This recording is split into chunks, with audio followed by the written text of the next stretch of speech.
And I think, ma'am, as the times are changing, it becomes imperative for every educator to involve himself or herself in continuous professional development.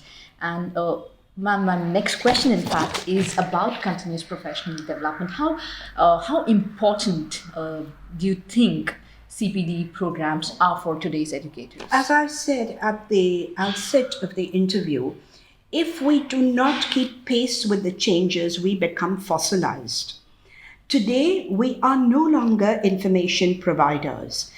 Google and all the apps are there to do everything for us. We are not informational providers, we are learning enablers.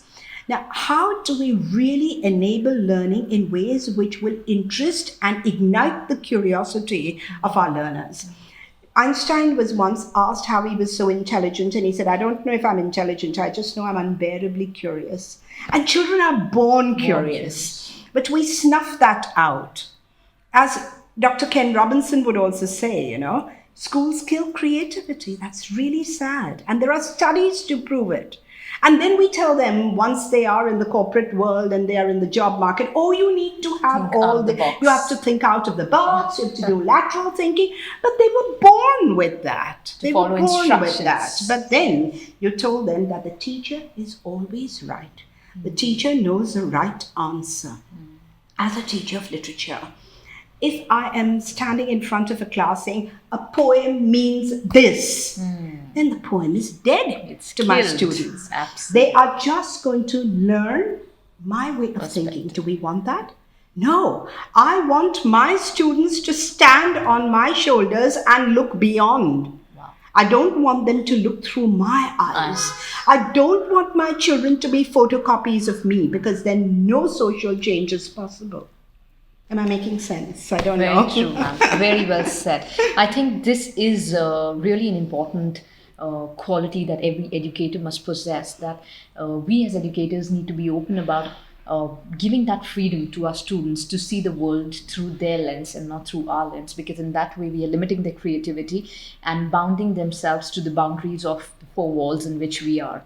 And that is not education. And that's not education. But if education cannot teach you to think critically and creatively and develop other competencies, which I talk about in all my work, I think education has failed. It's not about marks. How many of us remember the kind of marks we got in the 8th standard, 12th standard, even our graduation? What does it matter? Therefore, some of the best minds have said that we have we've begun really learning once we finished with our formal education, which is sad. So many years lost. For what? Just because the system was wrong? Can't we change it? Whatever we have constructed by way of the educational system, we can deconstruct and we can reconstruct it in a more sensible way. Absolutely. And we just touched upon the academic achievements. Like, none of us remember the marks that we got in our 10th, 12th, or even for that matter, the graduation. So do we feel that the focus is now on empathy and compassion in education? Absolutely. Because I think more and more teachers are realizing the truth of what Harvard Gardner and other psychologists have said, that every child is special. Every child is born with a certain configuration of intelligences. Just because a particular configuration of intelligence is not tested by the educational system, it is not the fault of the learner. It is a fault of the system. So we need to change the systems, and learners will always be with us. When I do seminars with teachers and I ask them, how many really pay attention when you're teaching? They come up with, out of 30, there may be 5. And I say, well, are you trying to tell me 25 pay fees uselessly? And if they do, then it's time for reflection. Why? How can I get all my learners really involved in the process of learning through active learning, through activities, through critical inquiries, multiple means? Yes, that's indeed a point of reflection for educators, that how do we get them involved? And by involvement, we mean not the top 5, but the entire 30 in a class. How do we get them involved? The top 5 will learn with or without you. Yes. The remaining 25 25. are my area of focus. So even though I have been a university professor all my life, I have never lectured. Because the minute I'm lecturing, I'm telling students, stop thinking, just be sponges. The dead poet or the dead dramatist has whispered the correct meaning into my ears, and that's it. No, they don't get educated that way. They don't get educated, they lose interest, then there are discipline problems, and small wonder. Yeah, small wonder, yes. So I have over here ma'am's book, which is What Children Really Want. And the topic really made me really look into the book and go through a few pages as well as I am here today. And ma'am, I would like to ask you a question about this book. What Sure. made you choose the topic, What Children Really Want? Because I think it's really simple to understand what children really want, but still it's a mystery to understand what children really want. So if you could just let us know in brief, what this book covers. We are basically very self-centered almost narcissistic as adults. We want children to fit into the kind of molds that we have created for them. But nobody really wonders, what do children want from us adults? And the first part of my book is that children want us adults to be mindful of themselves and in control of themselves so that they can grow without being impeded in any way. So in the first part of the book, I'm talking about the conscious mind, the subconscious mind. When we're talking about the personal unconscious, do I really know what my shadow entities are, what my inner child entities are, what my complexes are? Don't I need to understand myself before I even dare to think I can understand the Parenting. world? Then when we talk about the collective unconscious, I may belong to one of the many archetypes.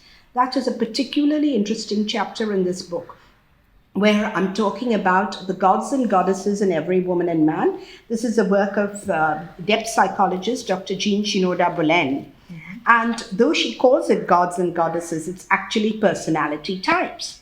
So if I am a very linear-minded Athena as a teacher, and I have a student who is a Dionysus, who thinks completely out of the box, but his work could be sparkling, yet it irritates me. Now, that is because of the clash in personalities. Again, if as a teacher, I understand that I have a different configuration of intelligences, different configuration of personalities, I can reach out to all my learners, understanding the archetypal patterns that they are manifesting. So that was the reason of writing this particular part of the book. And then I also feel introspection and stillness training is vital. In the 7th chapter, I put across my ideas on technopoiesis, which talks about a complete change in consciousness. Today, more and more thinkers are saying that every rupee that the government spend on artificial intelligence, the next rupee should be spent on consciousness change. Now, this seems to be a very fuzzy-wuzzy word, consciousness change. But to put it very simply, as I have in this book, I think we seriously need to move from a self versus other consciousness. Raki, you have gifts, you have knowledge, you know things that I don't have a clue of. If we are going to be locked in a competitive mode, we are limiting ourselves. Of course, education should be personalized, because I have certain strengths, but it has to go beyond that. So we need to move from a self versus competitive consciousness to a self and other consciousness, which brings about cooperation and sharing and collaborative learning and all of that, to a point when you really understand that there is no other and all is self. And this trajectory is a trajectory also traced by science. And there is truth in this whole matrix that we live in. So once you realize that and you change your polarity consciousness into unity consciousness, the complete way in which we manage the world today could change. And it could start with education.